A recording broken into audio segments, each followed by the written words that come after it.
and he brings the Chalotza.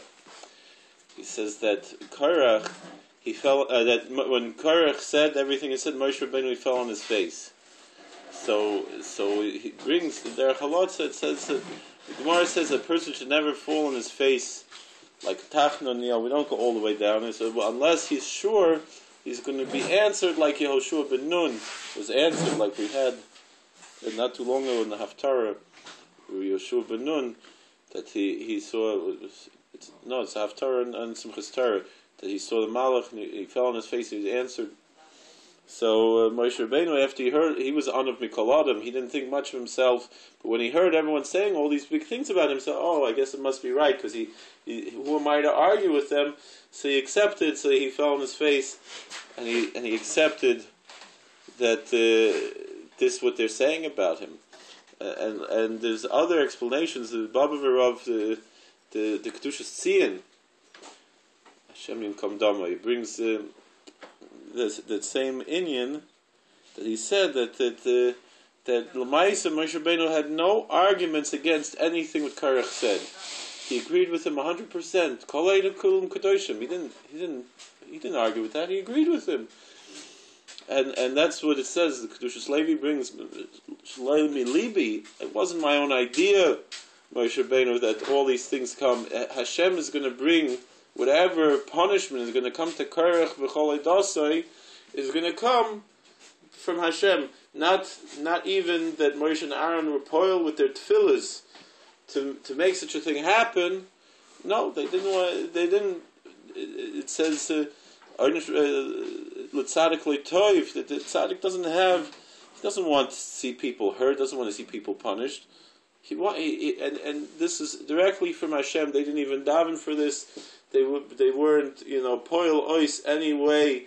Like people was talking to someone's about moifus, that they accomplished something, they make a moifus, they make a miraculous event. That this Moshe Rabbeinu, he had no shaykhs to this. He didn't want. It was totally from Hashem. Whatever happened to Korach and V'adosai.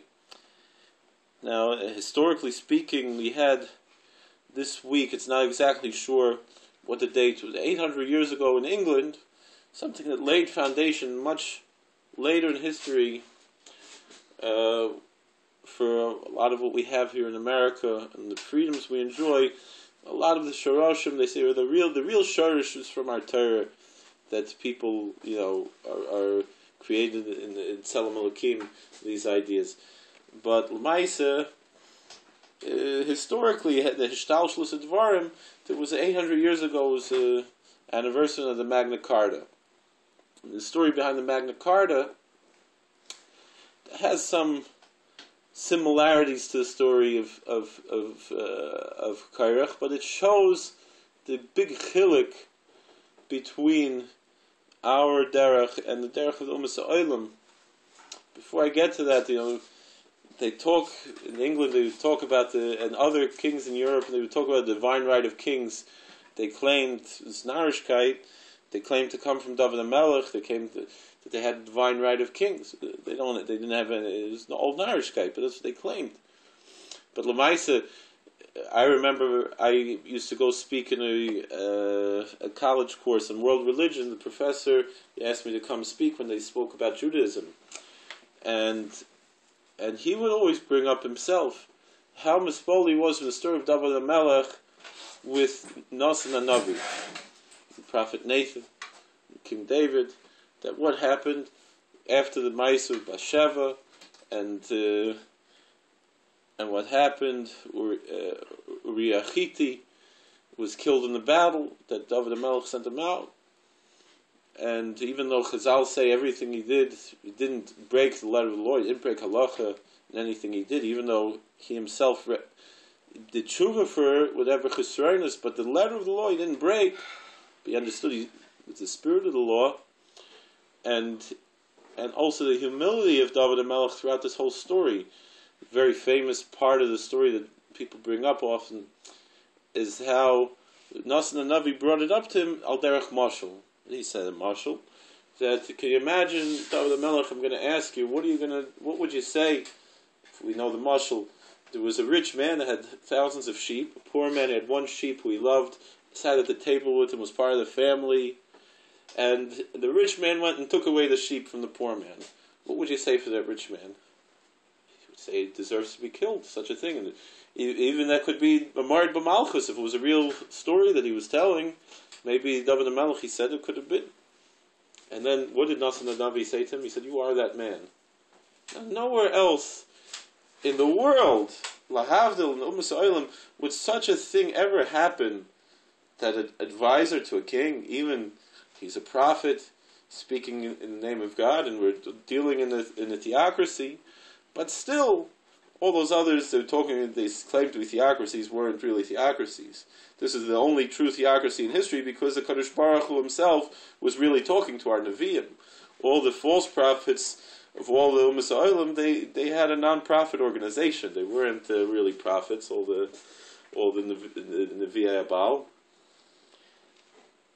And L'maisa, Baal Shem Tov, Nachman Breslover brings from Baal Shem Tov that that's how we're going to give a din v'cheshbon in Jener Welt, that HaKadosh Baruch Hu is going to tell us a whole story and see, are we down the kaf schus or down the kaf choiv, and then we're placing judgment on ourselves. It's a side note, that a different view on what it means, judge not lest ye be judged, what is the importance of being down the kaf schus. But still, that's all on the side. The point I was bringing, this professor who's so mispol, how that was totally unique in that time, in that place, in the whole world, that there could be such a nation that could have that humility by a melech, that a king could have such a nava. And that's really how Moshe Rabbeinu took it. Lahavdil, when the Magna Carta was made, and King John, what was the whole story? There were a group of dukes and counts, and they were rebelling against the king. They weren't happy, and so the king, all right, no, we'll give you certain rights and so forth. And that was the beginning to the idea of a constitutional monarchy, to have that people have rights, not even though it was only given to a certain class. But that was the beginning. Before that, even there was no such thing. And slowly things got to how they are today. Lahavdil Moshe Rabbeinu. So it's not. It wasn't an altruistic thing that this King John made a Magna Carta because he believed in human rights. No, it was just he was faced with a rebellion. He thought maybe he was going to lose his head. If not, it was a selfish thing. Lahavdil Alfi Avdolos Moshe Rabbeinu, when Korach came to him, he actually thought for a second, maybe Korach's right. And really, it seems like the whole time, even to the very end, Moshe Rabbeinu said, "This was nothing personal. I agree with you. Everything you're saying, you're right. Kol ha'eda kulam kadoshim. All the arguments you have are right. The issue was not with the arguments you were making. The issue was what's really in your heart. Yesterday I mentioned the story. There was a Yid. He was fighting. This was in Monticello, and he's not in Monticello, the town of Thompson, outside Monticello. I'm going to have, if this Yid, it was a Friar Yid fighting with a Fruma Yid, if this Fruma Yid builds his park what he wants and brings behemoths and chayas, brings cows and sheep and goats and horses, now I'm going to have to put up with the smell. What do you mean? You're in Sullivan County. And it shows the emptiness of the fight of the Sernei Adas, people who hate Yiddishkeit, who unfortunately many of them grew up Yidden, that on one hand they complain, we're building too much and it's too much high density housing. On the other hand, you're bringing animals but it's a rural area. No matter what we do, we can't win.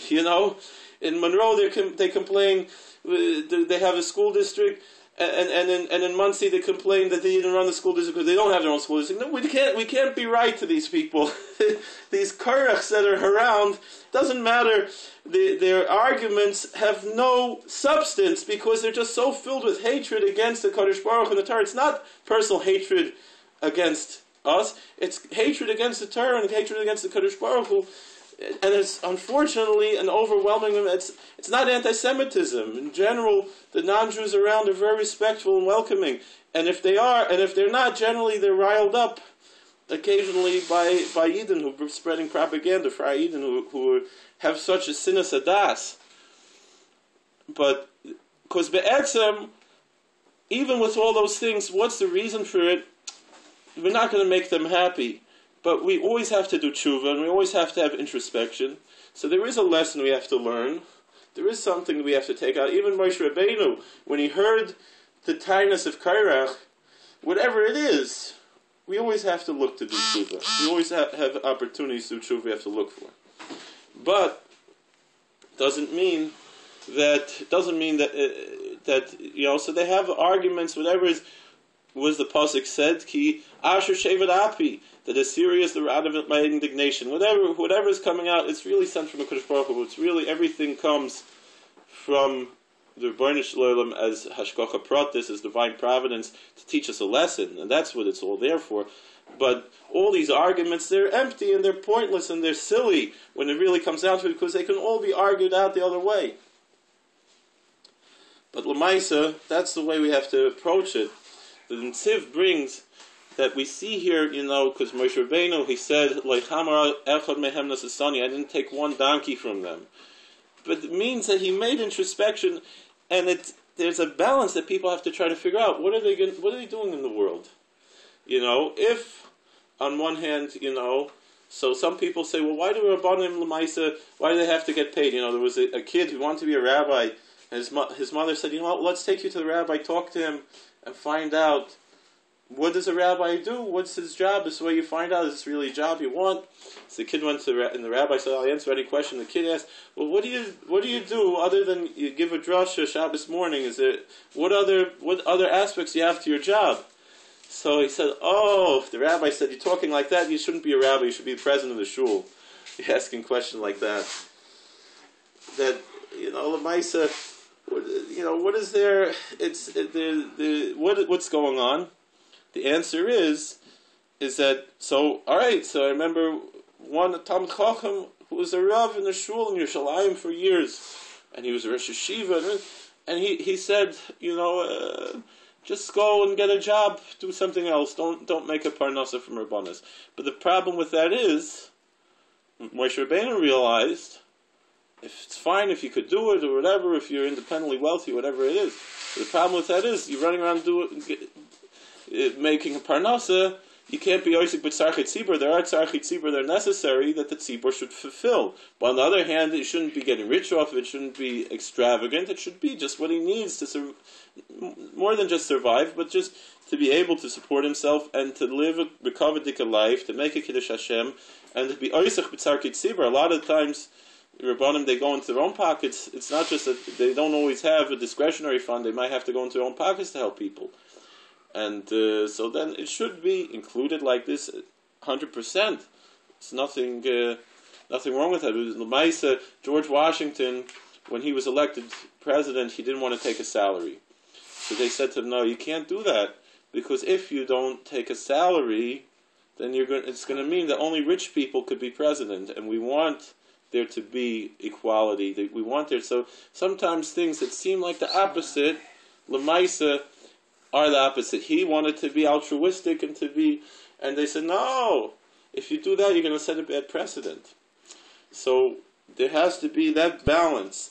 And the way we achieve that balance is by paying attention, keeping our eyes and ears open. Is there a message that someone's telling us? Sometimes it could be from the craziest source, from somewhere totally outside. It could be a Korach, could be a troublemaker, but maybe there's not something mamashis in what they're saying from themselves, but the mamashis comes because the Kodesh Baruch Hu created them in Lamaisa. Maybe a Kodesh Baruch Hu has a message. We have to have discernment to understand the message, and not to get, it's the same idea of balancing, not to get so bogged down, not to get so depressed, not to get fooled by Rishoyim who want to undermine Torah and destroy Torah, and that's their real goal, and they use these big words to do other things. That we can listen to, because then the whole thing could fall apart. But instead, to make that balance, to see and to measure out everything exactly how it should be, and that's the Maisa. Why after Korach, the Kedushas Levi brings, why we have the bris melach, we have the salt, because Korach said we should be all kohanim.